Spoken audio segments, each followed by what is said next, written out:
Shalom. Apa kabar jemaat Tuhan? Puji Tuhan, luar biasa. Kita bersyukur pada sore hari ini atas anugerah dan perkenanan Tuhan. Kita boleh ada di rumah Tuhan. Dan firman Tuhan berkata, berbahagialah mereka yang selalu ada di rumah Tuhan. Amin. Tema kita pada bulan ini terus berbicara tentang loving people. Ya, bagaimana kita bisa mengasihi sesama kita atau mengasihi orang lain. Dan izinkan saya untuk berbicara tentang satu tema yang menurut saya ini sangat penting buat kita sebagai gereja Tuhan atau umat percaya kepada Tuhan untuk mengerti pentingnya apa yang disebut dengan realita kasih terhadap sesama kita. Ya, realita kasih terhadap sesama kita. Karena Bapak Ibu, saudara-saudara yang kasih dalam Tuhan perlu tahu ini bahwa dunia sedang mencari kebenaran ini. Dunia sedang mencari kebenaran di mana kasih itu menjadi nyata di dalam perjalanan kehidupan mereka. Dan kalau mereka tidak menemukan realita kasih ini, akan sukar mereka bisa mengasihi orang lain.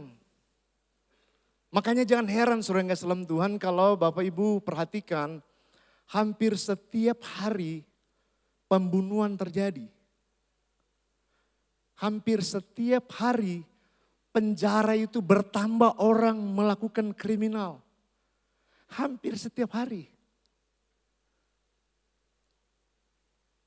Bahkan saya dengar kesaksian dari seorang hamba Tuhan di Jakarta. Dia berkata bahwa dia menemukan bahwa hampir setiap hari perceraian terjadi di bangsa kita. Hampir setiap hari. Artinya ini merupakan sebuah tantangan kita sebagai umat percaya kepada Yesus Kristus tentang benarkah realita kasih itu ada dalam kehidupan kita. Jangan-jangan kita bilang kita hidup dalam kasih Kristus, tetapi pada kenyataannya enggak ada kasih itu dalam tindakan kita, dalam keseharian kita. Makanya saya ingin bawa kita semua melihat apa yang didoakan oleh seorang rasul yang disebut dengan Rasul Paulus. Dan dia berdoa dan menurut saya ini bukan doa biasa tapi ini merupakan doa profetik yang dia sampaikan kepada jemaat yang ada di Efesus. Nah ini yang saya mau share, mau bagi buat kita semua tentang kalau orang percaya menemukan kasih yang sesungguhnya dari Tuhan, wow, akan terjadi hal-hal yang luar biasa dalam kehidupan setiap orang percaya. Tidak akan terjadi chaos lagi. Bahkan tidak akan lagi terjadi yang disebut dengan saya mau ceraikan istri saya. Atau saya mau ceraikan suami saya. Tidak akan terjadi lagi kalau dia mengerti tentang realita kasih yang dia percayai, dia yakini bahwa benar di dalam kasih Kristus itu ada kekuatan yang luar biasa. Dan ini doa Paulus, mari kita lihat bersama-sama apa yang disampaikan oleh Rasul Paulus kepada jemaat yang ada di kota Efesus. Dan ini menurut saya doa profetik buat orang-orang yang ada di kota Efesus supaya benar-benar orang percaya di kota Efesus mereka mengalami apa yang disebut dengan realita kasih yang dimanifestasikan dalam perjalanan kehidupan mereka. Nah, mari kita baca apa yang dikatakan atau doa Paulus kepada orang atau jemaat yang ada di kota Efesus. Firman Tuhan berkata begini, aku berdoa. Ini Paulus. Paulus berdoa. Saking pentingnya yang dia mau berdoa, dia gak berdoa lagi yang lain. Dia berdoa tentang esensi yang dibutuhkan oleh jemaat atau orang percaya yang ada di kota Efesus. Supaya benar-benar mereka mengalami realita itu. Apa menjadi doanya? Dia katakan begini, aku berdoa supaya kamu bersama-sama dengan segala orang kudus dapat memahami. Keren banget ini. Jadi doa Rasul Paulus supaya semua orang-orang kudus, berarti bukan cuma satu orang kudus, tetapi banyak orang percaya memahami. Ini doanya, berarti penting sekali sampai-sampai Paulus berdoa supaya semua orang percaya memahami kedahsyatan kasih itu sendiri. Coba lihat saudara, dia katakan seperti ini. Supaya kamu bersama-sama dengan segala orang kudus dapat memahami betapa lebarnya, panjangnya, tingginya, dan dalamnya. Apa saudara? Kasih Kristus. Keren. Jadi dia berdoa supaya benar-benar kasih Kristus itu bukan di permukaan atau di kulit, tetapi di dalam, berakar tancap dalam. Supaya apa saudara dalam Tuhan? Supaya ketika orang hidup di dalam kasih Tuhan, kebencian tidak akan lagi menjadi masalah dalam kehidupan kita. Karena kalau orang hidup dalam kasih, kalau kita dibenci orang, kita gak mungkin balas membenci orang. Kalau kita dilukai orang, gak mungkin kita akan melukai orang. Karena apa? Kita hidup di dalam kasih Tuhan. Persoalannya kenapa orang bisa balas dendam, bisa terluka, bisa kecewa. Karena ini persoalannya, dia memandang kasih itu cuma di kulitnya, dia tidak taruh di dalamnya.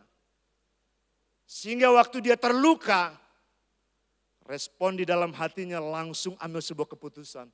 Aku akan lukai orang itu. Coba lihat kiri kanan, orang ini sering lukai orang lain gak?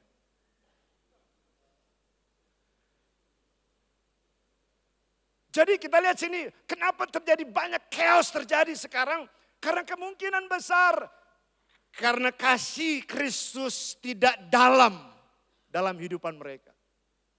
Tapi kalau orang hidup dalam kasih Tuhan, percayalah. Yang pertama adalah orang itu gak mungkin mudah kecewa.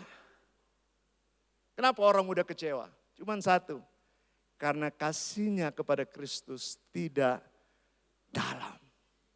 Makanya doa Paulus supaya orang yang ada di kota Efesus mengerti betapa panjang, lebar, dan dalam kasih Kristus itu.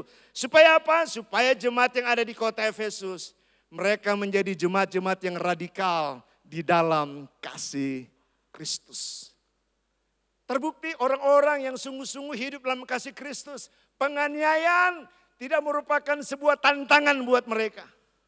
Sejarah Alkitab membuktikan, bahkan para rasul-rasul membuktikan, orang-orang percaya yang hidup di dalam kasih Kristus yang dalam, penderitaan bagi mereka adalah makanan yang empuk yang harus mereka lewati, yang harus mereka hadapi. Dan mereka rela mati, dimakan habis oleh singa lapar, tapi mereka tetap mempertahankan kasih mereka kepada Tuhan, dan mereka tidak akan menjadi orang-orang Kristen yang hidup tetapi tidak berakar dalam kasih Kristus.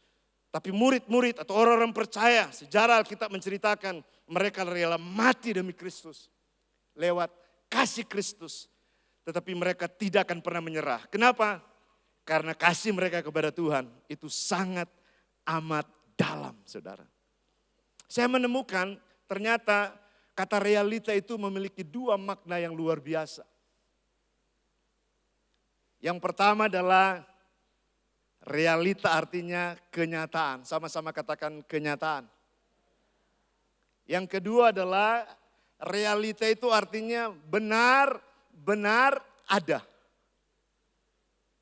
Kalau saya bilang begini, saya punya cincin pernikahan. Pernikahan saya dengan istri saya. Saya tidak pegang cincinnya. Tapi saya ngomong di depan sini kepada jemaat Tuhan, saya punya cincin pernikahan yaitu emas murni. Cincin pernikahan saya dan istri saya. Tapi saya nggak pegang cincinnya. Saudara percaya nggak? Saudara percaya enggak? Ada yang bilang iya, ada yang enggak. Saya ngomong, saya punya cincin pernikahan.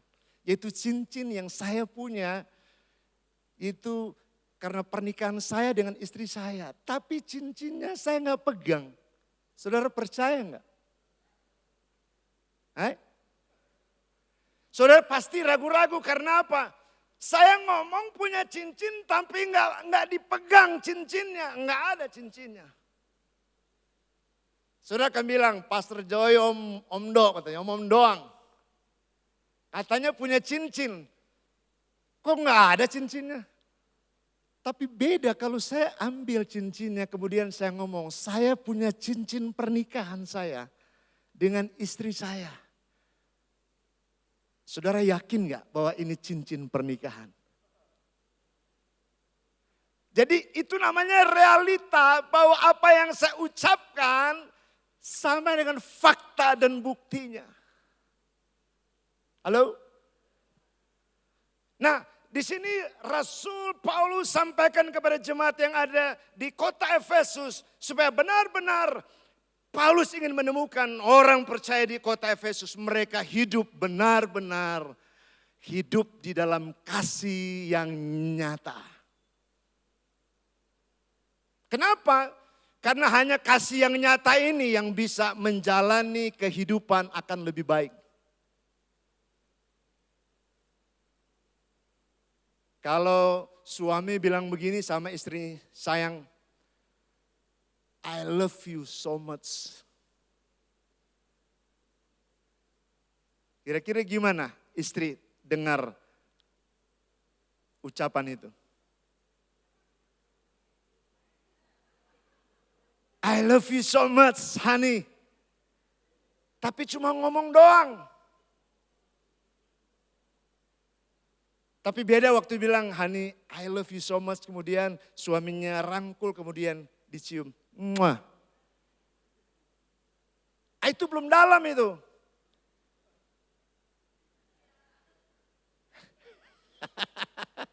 Ya, sebelah sini.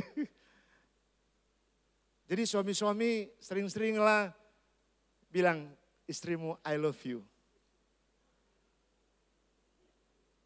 Yang di sebelah tuh katanya dengerin tuh.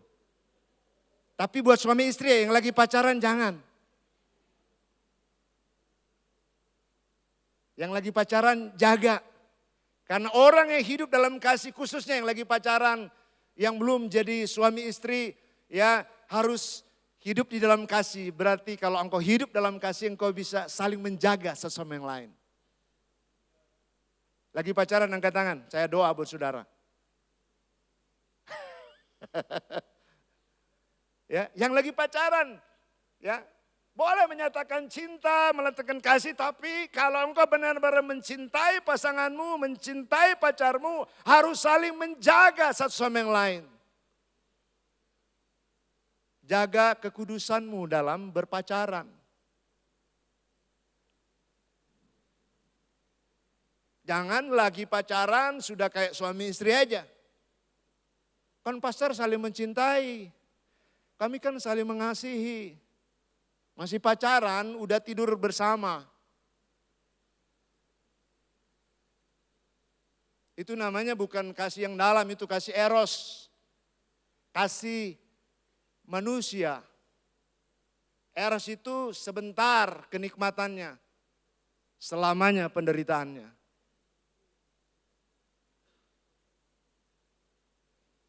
Karena ada yang lagi pacaran tapi sudah gayanya seperti suami istri. Pastor A, pastor kuno A, sekarang tuh biasa kok. Sembarangan. Dilakukan sama orang lain. Ya orang lain lakukan karena mereka nggak tahu kebenaran. Tapi kalau engkau tahu kebenaran tapi hidup di dalam perzinahan. Itu namanya perzinahan. Masih pacaran tapi sudah berhubungan seks satu sama yang lain. Itu namanya zina. Dan Tuhan benci orang hidup dalam perzinahan. Apapun alasannya, saya suka sama suka. Tapi kalau engkau melakukan roh ini, melakukan perzinahan itu dosa di mata Tuhan. Dan ada banyak orang dunia sekarang berkata, pastor itu biasa orang dunia bikin, lakukan itu kok. Enggak ada masalah. Bagi orang dunia karena mereka tidak tahu kebenaran. Tapi bagi saya dan saudara adalah tahu kebenaran, harus saling menjaga satu sama yang lain.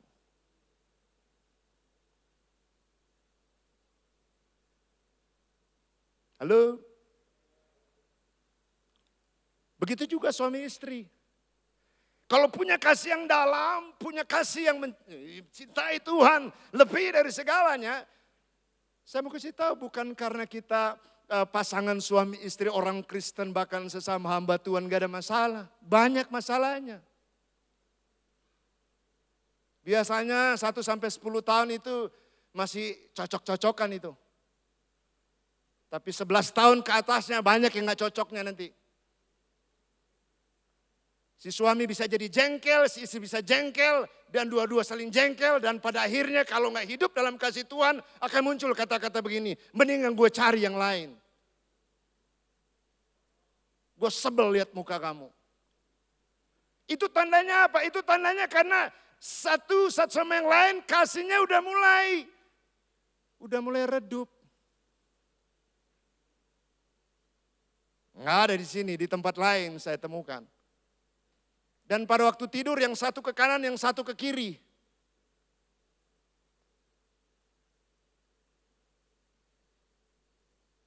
Dengarkan, apapun, siapapun, dan seperti apapun keadaan istrimu atau suamimu menjengkelkan, dia adalah pasangan yang terbaik yang Tuhan taruh di sisi keluargamu. Kok nggak ada amin? Sekali lagi, dengarkan ini, sejelek apapun, sepahit apapun yang saudara sedang hadapi, pasangan istri dan suamimu, dia pasangan yang terbaik yang Tuhan berikan buatmu.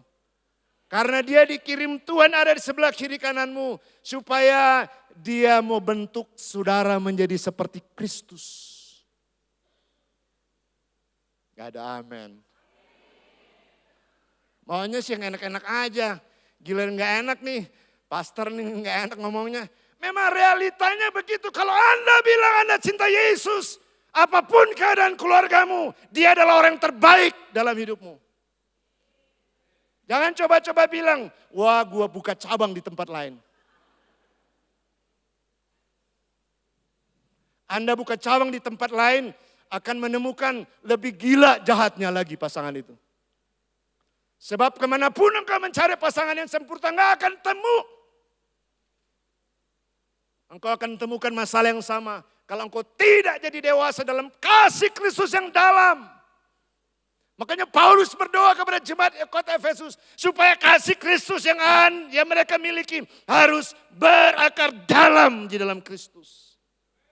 Haleluya. Kasih tepuk tangan buat Tuhan kita. Sebab banyak sekarang kekristenan chaos. Waktu sudah mulai menemukan ketidakcocokan satu sama yang lain. Waduh, udah muncul masalah banyak. Pada waktu mereka lagi pacaran, ya ampun. Pacaran semuanya itu sepertinya dunia milik berdua aja. Saya dan saudara ngontrak. Semuanya indah sekali pokoknya. Tidur pur mikirin pasangannya. Udah makan belum pasangan saya ya? Lagi pacaran itu. Giliran sudah menikah 5-10 tahun. Masih dipikirin gak suami makan? Ma lapar cari sendiri.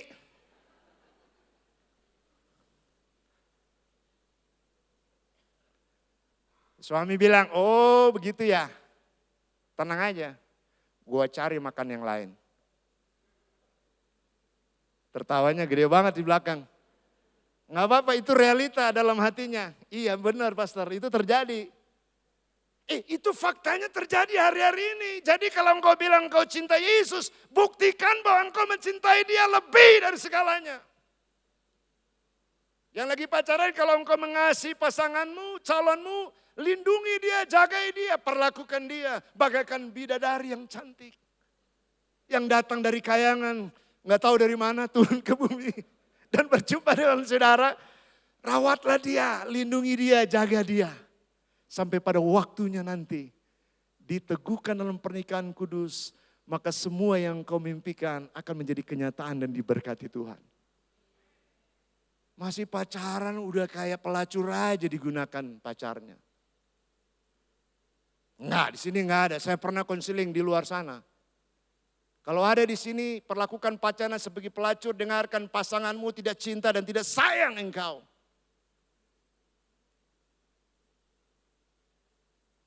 Karena kasih adalah melakukan yang baik.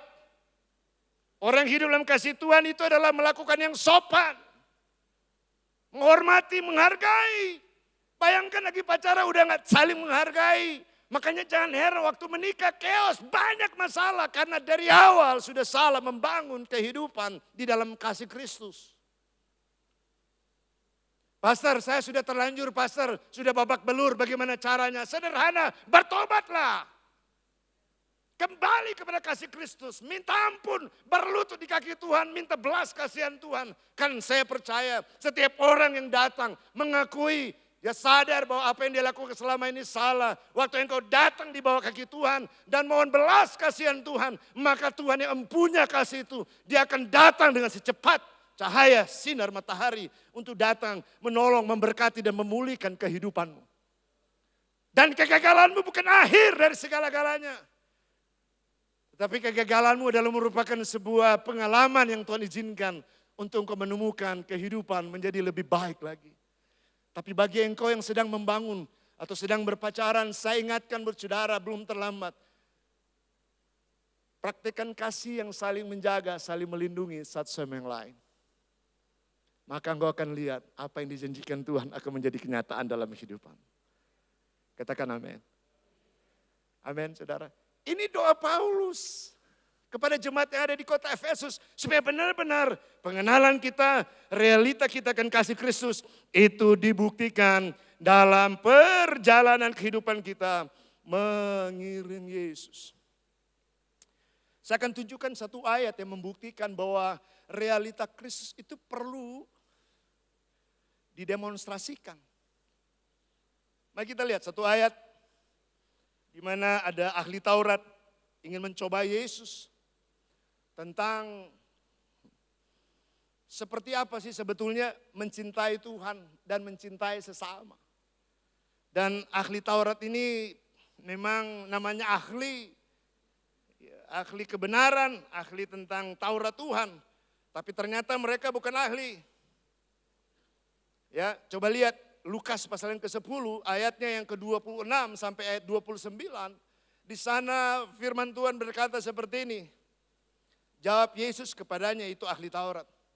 Apa yang tertulis dalam hukum Taurat menurut kamu? Jadi Yesus kasih tahu kepada ahli Taurat, menurut saudara yang ahli, apa yang tertulis dalam hukum yang kau tahu dan kau kuasai? Apa yang kau baca di sana? Dia sedang ngomong sama ahli Taurat. Ayat 27. Jawab ahli Taurat itu, kasihilah Tuhan Allahmu dengan apa saudara? Dengan segenap hatimu. Ini maksud Paulus. Ya, panjang, lebar dan dalam. Jadi Paulus sedang bicara tentang apa yang diajarkan Yesus. Dalam gitu. Karena bicara tuh dalam itu berarti di hati orang itu. Dan dengan segenap jiwamu. Jadi kasihlah Tuhan Allahmu dengan segenap hatimu. Dengan segenap jiwamu. Dengan segenap kekuatanmu dan dengan segenap akal budimu. Dan kasihilah sesamamu manusia seperti dirimu sendiri. Ayat yang ke-28 kata Yesus kepadanya. Kata Yesus kepadanya apa? Jawabanmu itu benar. Perbuatlah demikian. Maka engkau akan apa? Hidup. Saudara mau hidup? Mau lihat hidup lebih baik? Mau lihat anakmu, cucumu, cicitmu, buyutmu, 4 keturunan dan beribu-ribu keturunan mengalami kasih Tuhan? Sebab ini kata firman Tuhan, orang yang hidup di dalam kasih Tuhan, di dalam hatinya, di dalam pikirannya, di dalam kekuatannya, dia akan menemukan kehidupan, bukan kematian. Tapi kehidupan. Tapi kalau Tuhan yang bicara, enggak ada kekuatan lain yang bisa menghalangi kekuatan itu.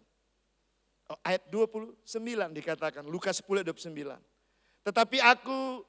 Tetapi untuk membenarkan dirinya, orang itu berkata kepada Yesus, dan siapakah sesamaku manusia?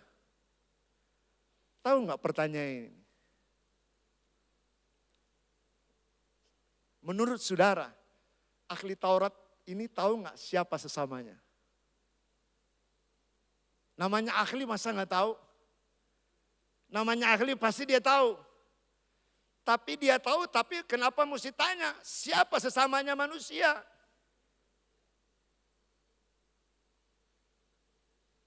Bapak Ibu saudara kasih dalam Tuhan. Ternyata ini merupakan jadi persoalan banyak orang hari-hari ini. Dia tahu bahwa dia harus mengasihi sesamanya, tapi dia pura-pura tidak ingin mengetahuinya. Dia tahu, tapi dia pura-pura tidak mau mengasihi sesamanya. Dan Yesus kasih sebuah ilustrasi atau analogi buat mereka supaya mengerti. Kemudian dia kasih sebuah cerita. Ada seorang yang sedang mengalami hal-hal yang tidak menyenangkan. Dirampok, dipukuli, dianiaya. Kemudian muncul dua orang lewat, lihat orang yang sedang menderita. Yang pertama adalah imam. Imam lewat. Ketemu ada orang sedang sekarat. Tapi imam itu cuma lihat dan bye-bye.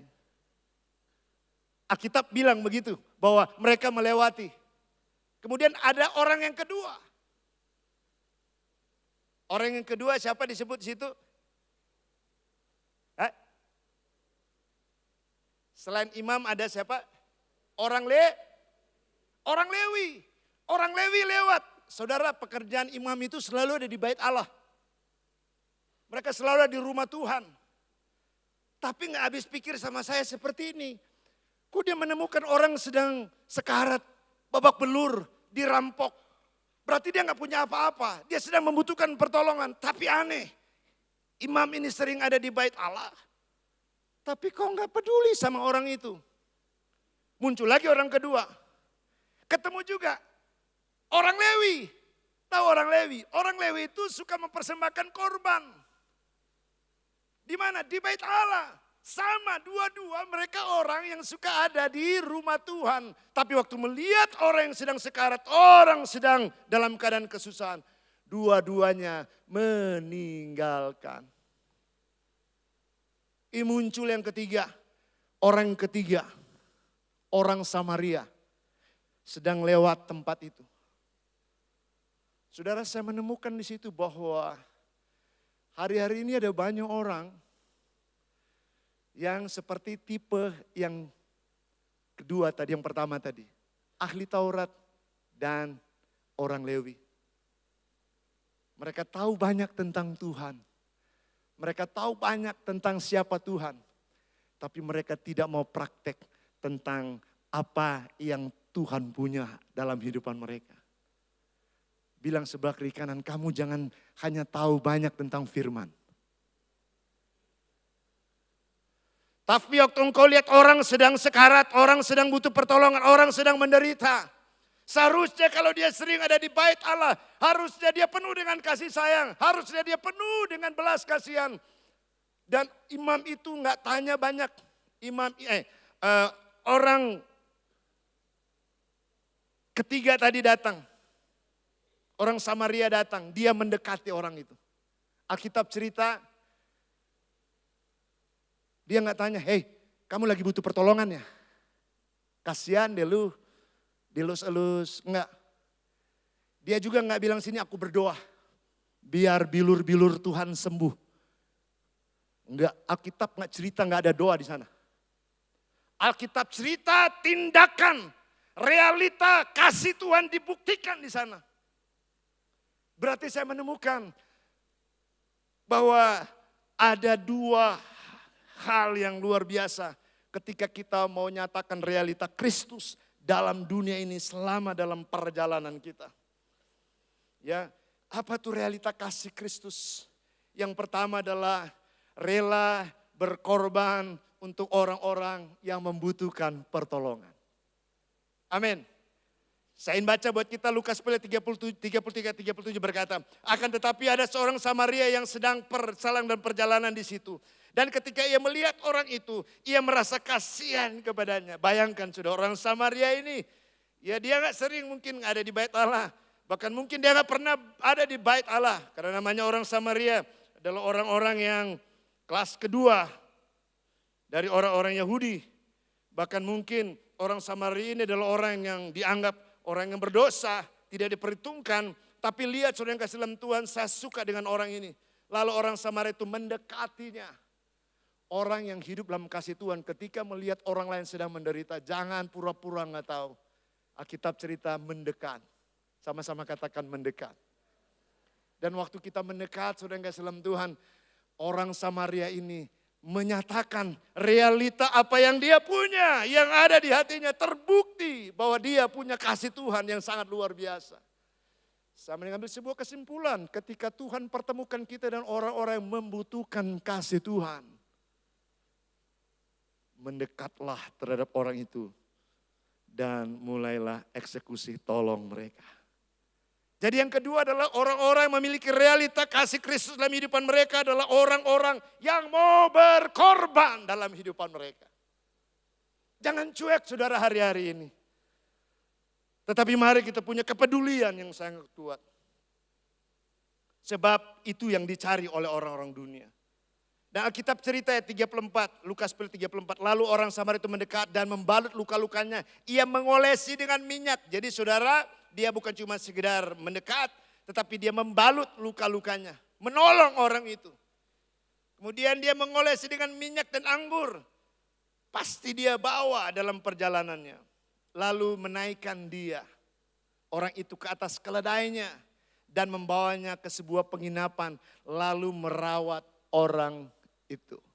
Ini keren saudara.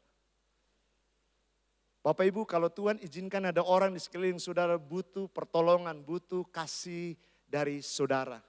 Jangan pernah tutup mata buat orang itu.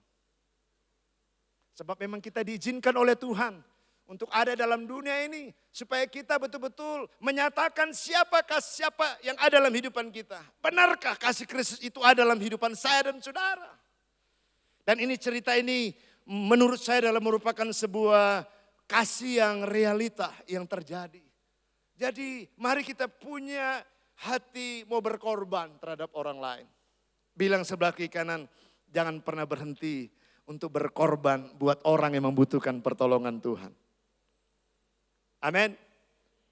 Kalau ada di tetanggamu, teman-teman kantormu, rekan-rekan pelayananmu butuh pertolongan yang ada di tanganmu.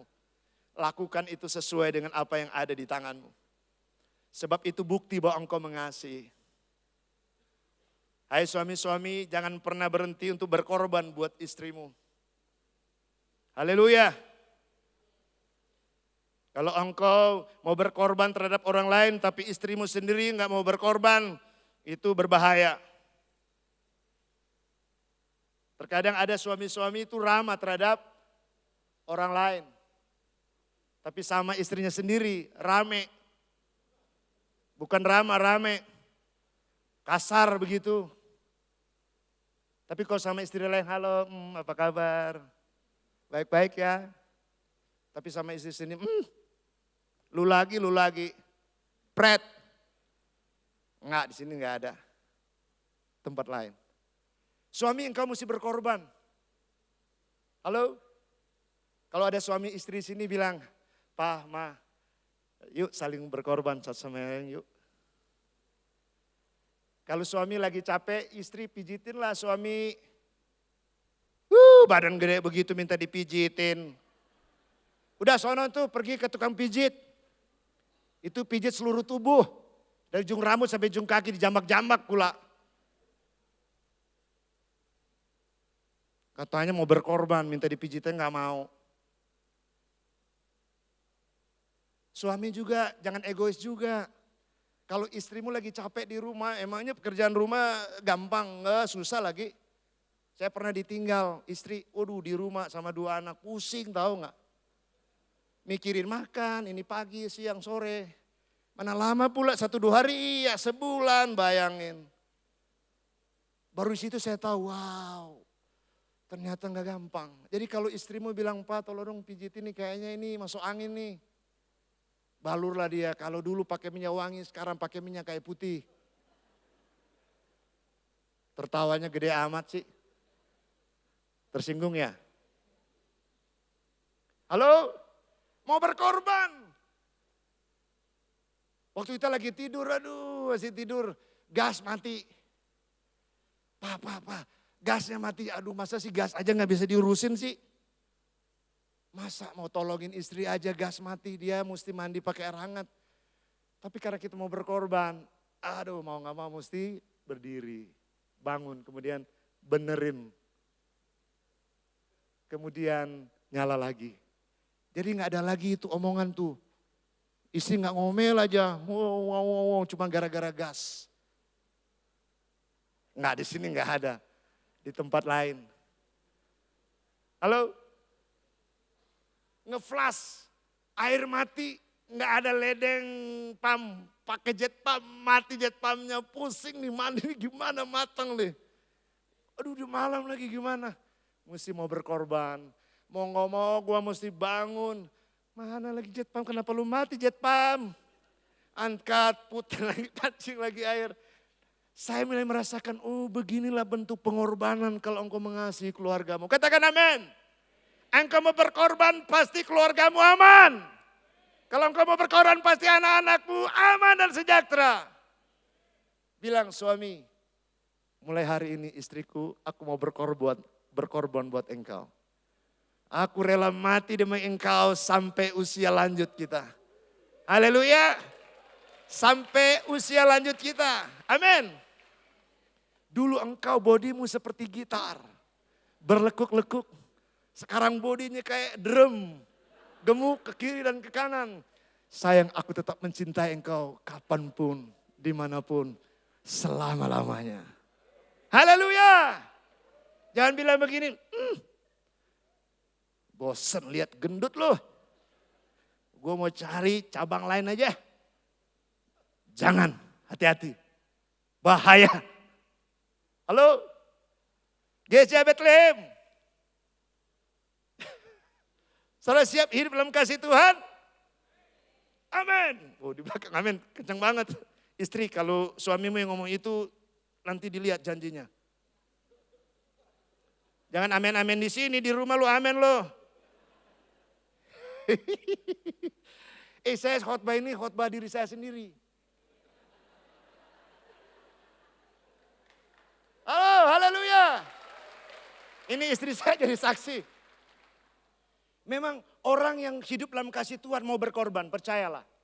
Kalau engkau tidak mau berkorban, bohong. Penipu.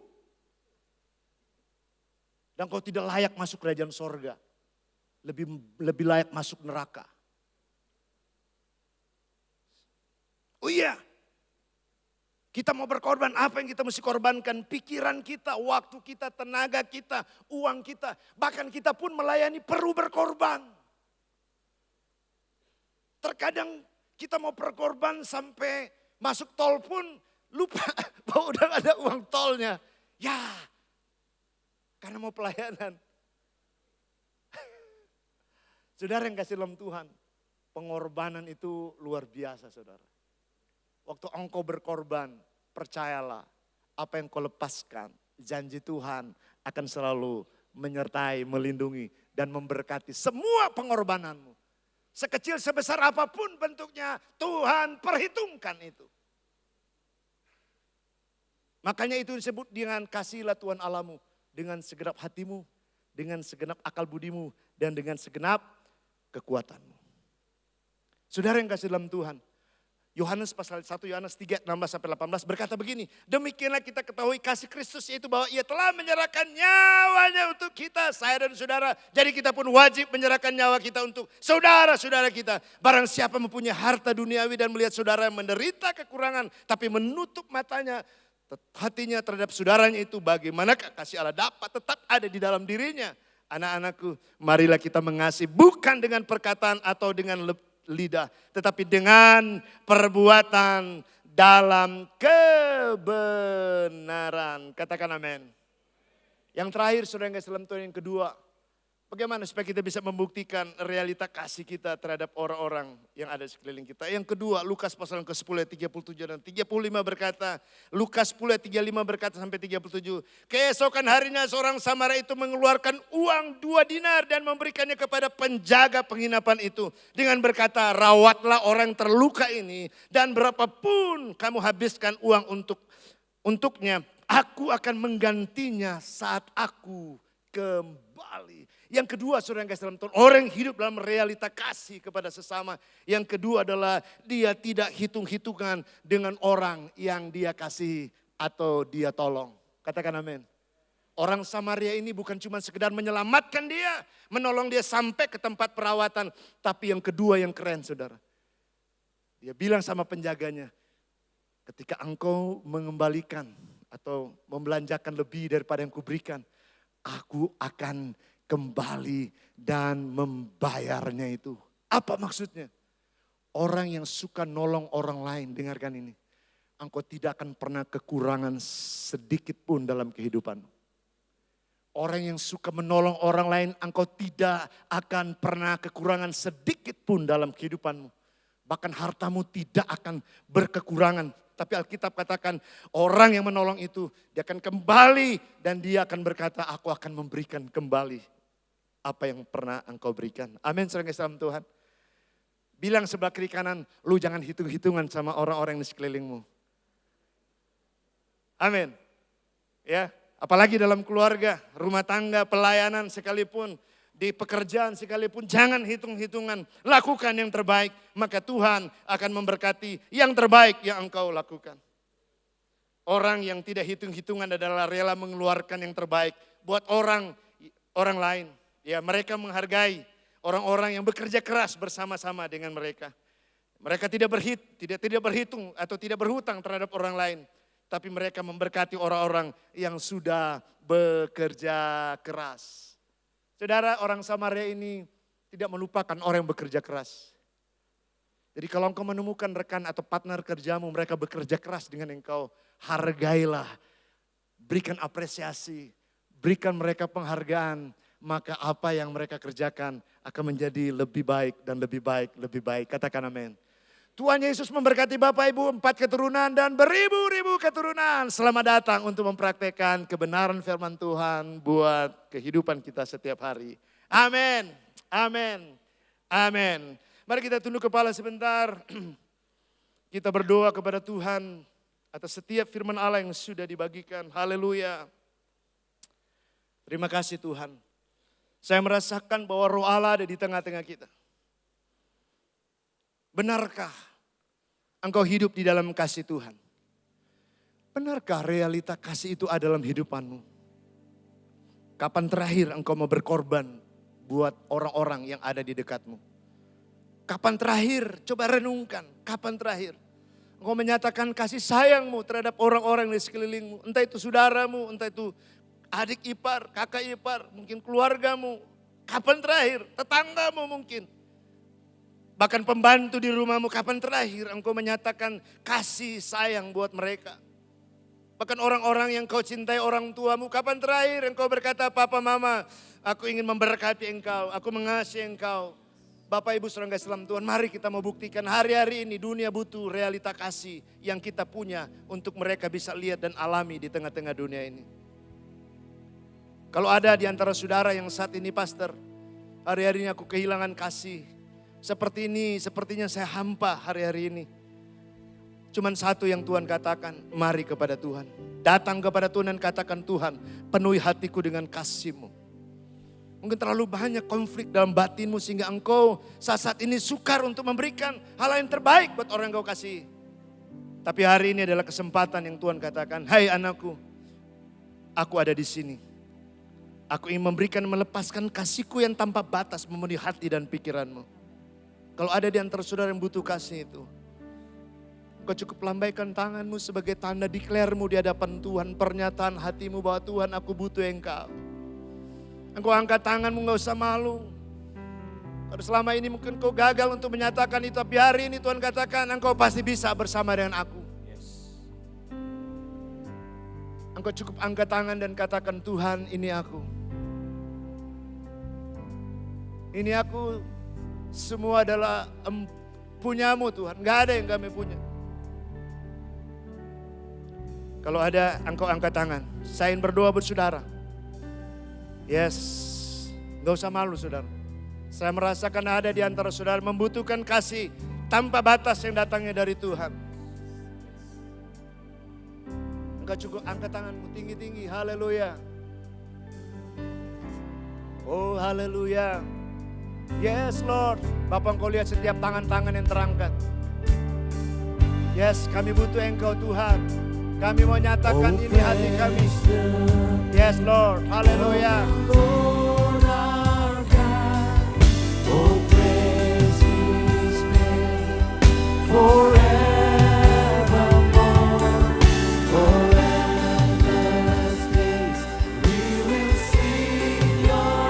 Amen, amen. Semua katakan, yes. Oh, praise the name of the Lord our God. Oh, praise His name forevermore. For endless days we will sing Your name, oh Lord, oh Yes. Lord our Ya mengangkat tangan bangkit berdiri, ya mengangkat tangan engkau bangkit berdiri, yes. Bangkit berdiri bersama-sama sambil nyanyikan pujian ini, yes, haleluya. Haleluya, Yesus Lord Jesus, amen, amen. of the Oh Lord our God, Oh, praise His name forevermore. For endless days we will sing Your praise, oh Lord. Ya la bakata karala baya shakata karada baya la bakata karada baya la mura baya la barabaramu. Oh, praise the Yes, ya la bakata karada baya la bakata karada baya la barabaramu. Ya la barabaramu. Come on, yes Lord Jesus. Yes, amen, amen, amen. For endless days we will sing Your praise, oh Lord, oh Lord our God. Oh Lord, Oh Lord, oh Lord our God. amen. Oh Lord, oh Lord. Ya la bakata karada baya shadara la bakata karada baya la bakata karada baya la lambu. Sikarada habo siana habo di diarada baba. Ya di diarada baba. Bapak engkau lihat setiap tangan yang terangkat di hadirat-Mu pada malam hari ini. Kau lihat hati mereka terbuka untuk memutuskan Tuhan mereka mau berjalan dalam kasih Tuhan. Kiranya kasih yang sempurna itu menjamah dan melawat hati kami. Gantikan hati kami dengan kasih yang ilahi. Kami berdoa dalam nama Yesus, pengampunan-Mu turun di tengah-tengah doa mereka. Pengampunan Allah turun di tengah-tengah doa mereka. Dan Tuhan membarui hati mereka, pikiran mereka, roh mereka dibaharui oleh Tuhan. Kami berdoa di dalam nama Yesus, setiap tangan yang terangkat Tuhan. Engkau memulihkan mereka, menyembuhkan hubungan mereka. Dan waktu mereka kembali, mereka membawa kasih Tuhan yang tanpa batas. Mereka mengalami perubahan-perubahan dalam keluarga mereka. Karunia mereka kemampuan, kesetiaan, ketaatan sampai akhir hidupan mereka. Mereka tetap mengasihi Tuhan lebih dari segalanya. Pulihkan mereka Tuhan, pulihkan mereka. Yang mungkin sedang ada dalam ujung perceraian, Tuhan kami berdoa kuasa Tuhan memulihkan. Kuasa Tuhan hadir memulihkan hati dan pikiran mereka. Mereka berbalik kepada jalan yang benar di dalam nama Yesus. Mereka hidup di dalam kepahitan, dibebaskan dari kepahitan. Digantikan dengan damai sejahtera dan pemulihan dari Tuhan. Bapa di sorga, ini hati kami.